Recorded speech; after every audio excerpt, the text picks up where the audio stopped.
પહેલા ધોરણથી તે અમારી સાથે ભણે છે. તે અમારી સાથે મસ્તી કરે અને તે જૂના નદીસરથી અહીંયા આવે છે. તે અમારી સાથે રોજ બેસે છે. અમે વાતો પણ ખૂબ કરીએ અને લડીએ પણ. Happy birthday Mitraj. Thank you. મારા પાક્કા મિત્રનું નામ મિત્રાજ છે. તેના પિતાનું નામ વીરભદ્રસિંહ ભાઈ છે. અમે દરરોજ શાળામાં જોડે બેસીએ છીએ. તે અમને ખૂબ વાતો કરાવે છે.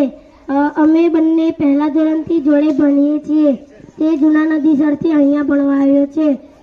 તેને અમે જાડી કહીને કીધીએ છીએ. Happy birthday Mitraj. Thank you. મારા પાક્કા મિત્રનું નામ મિત્રાજ છે. તે કાલે અમારી સાથે સ્કેટિંગમાં આવ્યો હતો અને તે કાલે સ્કેટિંગ ફેરવતા પડ્યો હતો. Happy birthday. Thank you. મારા પાક્કા મિત્રનું નામ